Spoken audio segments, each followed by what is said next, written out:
Hello student, तो हम लोग पिछले लेक्चर में डिराइव कर रहे थे इलेक्ट्रिक पोटेंशियल एनर्जी का एक्सप्रेशन। तो बीच में कट गया था, हम मोबाइल स्विच ऑफ करने उसको आगे बढ़ाते हैं। ये चार्ज था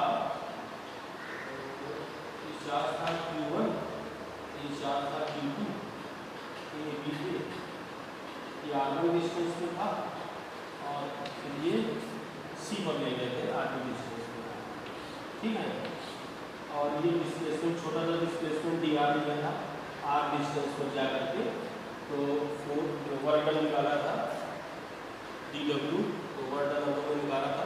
जहाँ तक पहुँचे थे वहाँ हैं, तो w equal to integration r1 to r2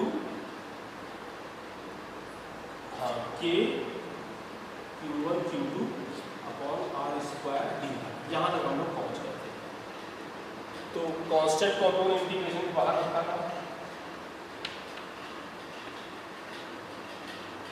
integration r1 to r2 dr upon 1/r square का इंटीग्रेशन जिसको आता है अच्छी बात है, जिसको नहीं आता है ये बहुत दुखद घटना है। ये अगर नहीं आता है क्योंकि 11 से आप लोगों को सिखाया जाता है इंटीग्रेशन डिफरेंशिएशन, तो इसको देखना बहुत ज़रूरी है। इसको नहीं आता है वो आज 11वीं क्लास की कोई रेफरेंस बुक देख ले, वहाँ पर या NCERT बुक भी हो तो अपेंडिक्स है, वहाँ पर जो है इंटीग्रेशन के फार्मूले हैं। एक बार हम फिर से रिपीट कर दे रहे हैं कि जो इंटीग्रेशन है x की पावर n का जो इंटीग्रेशन है वो होता है x की पावर n+1 अपॉन n+1। ठीक है, तो अगर हम इसको ऊपर ले जाएंगे तो r की पावर क्या हो जाएगा -2, तो r की पावर -2 + 1 अपॉन -2 + 1, तो r की पावर -1 अपॉन -1, तो क्या होगा k q1 q2 r की पावर -1 अपॉन -1 यानी कि माइनस, तो माइनस को बाहर ले लें, माइनस क्या ले लें बाहर ले लें, तो r की पावर -1 यानी कि 1 अपॉन r, क्या हो जाएगा 1 अपॉन r। और लिमिट कहाँ से कहाँ था, r1 से r, लिमिट r1 से r। ये फिगर तो आप लोग पिछले टर्म बना चुके थे। ठीक है, तो एक बार R2 रखो और एक बार R1 रखो, तो W इक्वल टू क्या हो गया -k q1 q2 1/r2 -1/r। और change in potential energy U2 - U1 क्या होगा, U2 - U1 माइनस W, तो माइनस गायब हो जाएगा, k q1 q2 1/r1 -1/r। तो ये पोटेंशियल एनर्जी का डिफरेंस है। ठीक है, तो U2 - U1 equal to k q1 q2 1/r1 -1/r2 -1/r।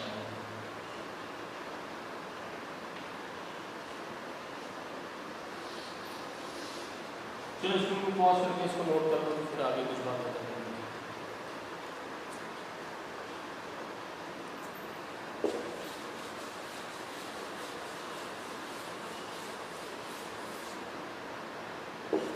ये जो हमारा आया एक्सप्रेशन वो पोटेंशियल एनर्जी डिफरेंस का आंसर है। इससे पहले 11वीं क्लास में भी हम लोगों ने जो ग्रेविटेशनल पोटेंशियल एनर्जी निकाली थी, तो क्या है थी mgh2 - mgh1, क्या है थी mgh2 - mgh1, तो डिफरेंस आता है। हमें डिफरेंस में एक पर्टिकुलर पॉइंट पर हमको वैल्यू चाहिए, हमें एक पर्टिकुलर पॉइंट पर हमको वैल्यू चाहिए। जैसे मैं मेरी हाइट मेजर करूँ तो मीटर स्केल लेंगे, फुट पर हेड पर देंगे, और फुट पर हेड पर है 10, फुट पर है 160, तो मेरी हाइट कितनी हो गई 160 - 10 बराबर 150 सेंटीमीटर। फुट पर हेड पर 10 है, फुट पर 160 है, तो हाइट कितनी हो गई 160 - 10। तो ये तरीका अच्छा नहीं है माइनस करो हाइट निकालने के लिए। अगर हम हेड पर 0 कर दें और फुट पर जो आए वही हमारी हेड, हमें यहाँ माइनस करने की जरूरत नहीं। क्यों जरूरत नहीं है, क्योंकि हमने हेड में जो भी मतलब जो भी इनिशियल वैल्यू हमने क्या लिया 0 लिया, इनिशियल वैल्यू कोई वैल्यू ना ले। तो अगर U1 0 हो तो हम डायरेक्ट U2 निकाल सकते हैं, और U2 माइनस U1 बराबर एक U1 Q2 upon 1/R2 minus 1/R1। तो हम U1 को 0 मान लें, यानी कि जहाँ से हम शुरू कर रहे हैं वहाँ पे पोटेंशियल एनर्जी को क्या मान लें, 0 मान लें। अगर वहाँ पे इनिशियल कोई वैल्यू ले लें पोटेंशियल एनर्जी 0, तो U2 माइनस 0 यानी कि U2 आ गया। U2 का मतलब R2 डिस्टेंस में पोटेंशियल एनर्जी आ गई, खत्म। तो हम किस पॉइंट पे पोटेंशियल एनर्जी को 0 लें, कौन सा पॉइंट हम इनिशियल लें? तो इनफाइनाइट हम क्या चूज करते हैं, इनफाइनाइट एक रेफरेंस पॉइंट लेते हैं हम, जहाँ पे पोटेंशियल एनर्जी क्या मानते हैं, 0 मानते हैं। तो लिख लो, for finding the absolute potential energy we have to choose a reference point. We have to choose a reference point where potential energy is assumed to be 0. Potential energy is assumed to be 0.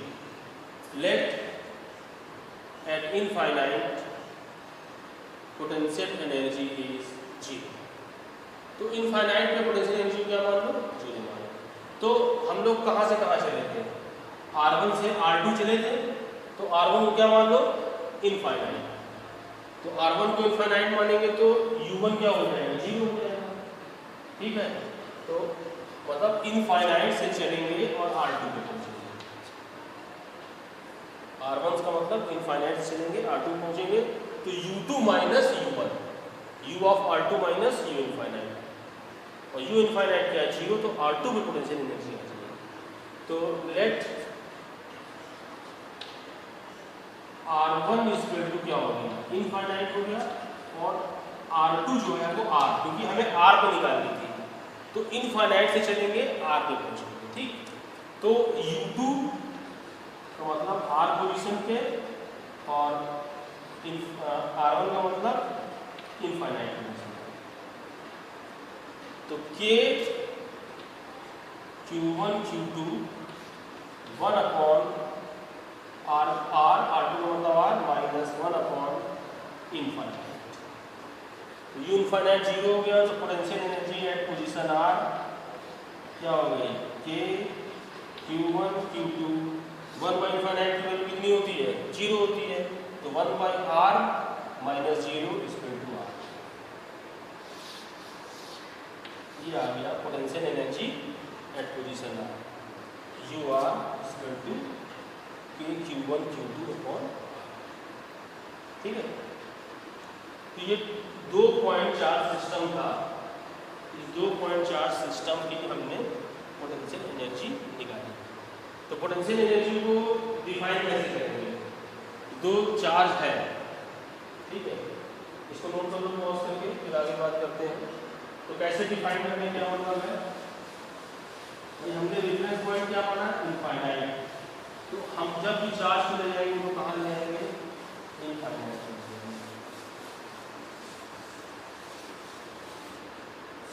तो अगर Q1 Q2 है,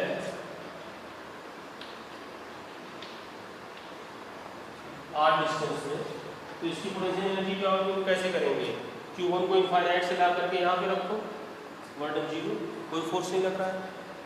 Q2 को infinite से जब हम ला करके रखेंगे तो Q1 की वजह से इस पर एक इलेक्ट्रिक फोर्स लगेगा, तो उस इलेक्ट्रिक फोर्स के अगेंस्ट में ये वर्क करेगा, और जो जितना वर्क किया वही क्या होगी, पोटेंशियल एनर्जी होगी, ठीक है।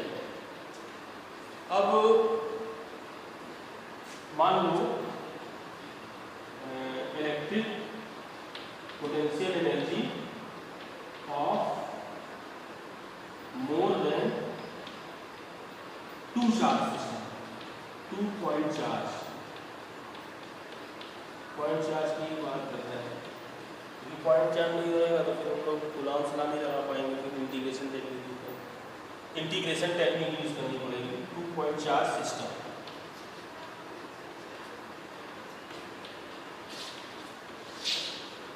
तीन लेके चलते हैं, एक चार्ज Q1 है, एक चार्ज Q2 है, और एक चार्ज Q3 है।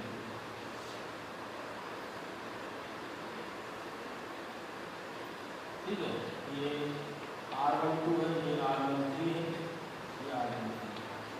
अब इसकी इलेक्ट्रिक पोटेंशियल एनर्जी होता है। तो सीधी सी बात है, सारे चार्ज को इनफाइनाइट हो गया तो इनफाइनाइट सेपरेटेड सिस्टम की एनर्जी क्या है, 0। अब सबको अपनी अपनी पोजीशन पे ले आओ। Q1 को इनफाइनाइट से ला करके यहाँ रख देंगे, वर्क डन 0, कोई फोर्स नहीं लगा। फिर Q2 को इनफाइनाइट से ला करके B पे रखेंगे तो वर्क हुआ, फोर्स लगा, Q1 ने Q2 पे फोर्स लगाया तो वर्क हुआ, जो वर्क हुआ वही पोटेंशियल एनर्जी है। तो Q2 और Q1 की पोटेंशियल एनर्जी कितनी होगी, K Q1 Q2 upon R12, इतने वर्डन आएगा, इनफाइनाइट तो 0 है ना। फिर Q3 को लेकर के आओ, तो जब Q3 को इनफाइनाइट से लेकर के आएंगे तो Q1 इस पर फोर्स लगाएगा, इसकी वजह से वर्डन करना पड़ेगा, जिसकी वजह से वर्डन होगा K Q1 Q3 upon R13। और Q2 भी फोर्स लगाएगा तो Q2 की वजह से वर्डन करना पड़ेगा K Q2 Q3 upon R23। ये आ गई 3 चार्ज सिस्टम की पोटेंशियल एनर्जी। मतलब हर चार्ज का हर चार्ज से कॉम्बिनेशन हम पढ़ेंगे। 3 चार्ज है तो 3 टर्म आएंगे, अगर 4 चार्ज है तो कितने टर्म आएंगे, 4 चार्ज। पॉज करके अगर 4 चार्ज होगा तो कितना होगा, ये 4 चार्ज है, Q1 Q2 Q3 Q4। तो कितने कॉम्बिनेशन बनेंगे, Q1 Q2 का बनेगा तो K Q1 Q2 upon R12। फिर Q1 Q3 का बनेगा K Q1 Q3 upon R13, ठीक है। फिर Q1 Q4 का बनेगा तो K Q1 Q4 upon R14। Combination में आते जाना है। Q2 Q3 का बनेगा K Q2 Q3 upon R23।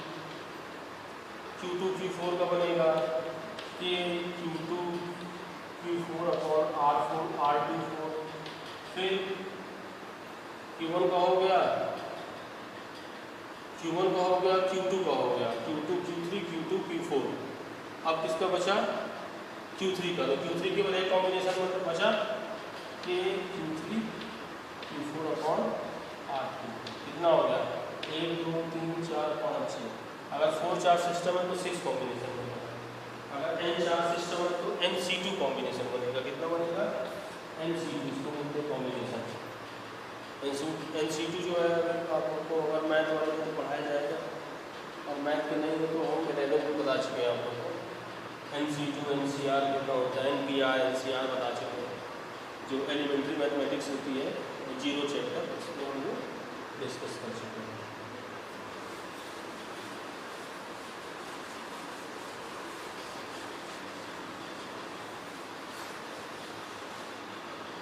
ये तो इलेक्ट्रिक पोटेंशियल एनर्जी के बारे में।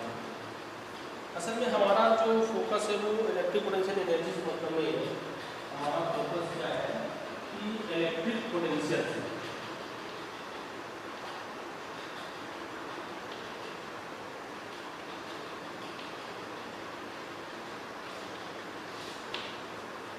इलेक्ट्रिक पोटेंशियल क्या है। देखो हम लोग ने फर्स्ट चैप्टर में इलेक्ट्रिक फील्ड के बारे में बात की। तो इलेक्ट्रिक फील्ड क्या होती है, तो ये चार्ज दिया, उस चार्ज का इफेक्ट किसी भी पॉइंट पर इलेक्ट्रिक फील्ड कहलाती है। तो इफेक्ट का मतलब कि इस चार्ज की वजह से स्पेस में एक वैल्यू मिल रही है, जो वैल्यू हर पॉइंट पर हमको अलग अलग बता रही है, यानी कि वो वैल्यू डिपेंड कर रही है पोजीशन पे। If position is change value is change. ऐसे फंक्शन को हम बोलते हैं फील्ड। तो क्या बोलते हैं, फील्ड। इसीलिए इसको हम बोलते हैं इलेक्ट्रिक फील्ड। क्या बोलते हैं, इलेक्ट्रिक फील्ड बोलते हैं, ठीक है। अब इलेक्ट्रिक फील्ड में और इसके लिए हम लोगों ने इलेक्ट्रिक फील्ड लाइन्स भी बनाई थी। इलेक्ट्रिक फील्ड में कॉम्प्लिकेशन क्या है कि ये जो इलेक्ट्रिक फील्ड है, जो फील्ड है वो वेक्टर फील्ड है, यानी कि पोजीशन की जो वैल्यू बताती है वो डायरेक्शन के साथ बताती है। तो डायरेक्शन की वजह से थोड़ा सा टफ पड़ जाती है। तो अगर हम अपना इंटरेस्ट एक ऐसी डिफाइन करें, जो क्या बताए, जो वैल्यू तो बताए पोजीशन के हिसाब से वैल्यू चेंज हो, लेकिन डायरेक्शन से हमें कोई लेना नहीं आता है, डायरेक्शन की कहानी खत्म हो गई। मतलब ऐसा कोई फंक्शन चूज किया जाए कि किसी चार्ज की वजह से उसका इफेक्ट दिखे और वो इफेक्ट डिपेंड करे सिर्फ पोजीशन पे, लेकिन उसमें क्या ना हो, डायरेक्शन। तो हम लोग एक स्केलर फील्ड की बात करेंगे। तो स्केलर फील्ड में हम लोग डिफाइन करेंगे इलेक्ट्रिक पोटेंशियल। मतलब इलेक्ट्रिक पोटेंशियल इलेक्ट्रिक फील्ड में कोई ज़्यादा अंतर नहीं है। इलेक्ट्रिक फील्ड जो है वो वेक्टर फील्ड है और इलेक्ट्रिक पोटेंशियल जो है वो स्केलर फील्ड है। इलेक्ट्रिक फील्ड को हम लोग फोर्स के पॉइंट ऑफ व्यू से कैलकुलेट करते हैं और इलेक्ट्रिक पोटेंशियल को हम लोग एनर्जी के पॉइंट ऑफ व्यू से कैलकुलेट करते हैं। फोर्स वेक्टर आ जाता है और एनर्जी जो है वो स्केलर है। तो कैसे डिफाइन करेंगे? अब इसे अगर एक चार्ज क्यू है और एक छोटा सा चार्ज क्यू है, पॉइंट चार्ज r डिस्टेंस का, तो पोटेंशियल एनर्जी कितनी है? k q upon r। अब देखो ये पोटेंशियल एनर्जी, ये जो पोटेंशियल एनर्जी किस चीज़ पर डिपेंड कर रही है? इस चार्ज पे डिपेंड कर रही है, खैर ये चार्ज की तो बात ही कर रहे हैं, और इस चार्ज छोटे से चार्ज पे डिपेंड कर रही है, और ये पोजीशन पे डिपेंड कर रही है। यानी कि दो चीज़ पे डिपेंड कर रही है, इस चार्ज पे डिपेंड कर रही है और पोजीशन पे डिपेंड कर रही है। अगर हम ये चार्ज ना होता, अगर ये चार्ज ना होता तो ये क्या होता है?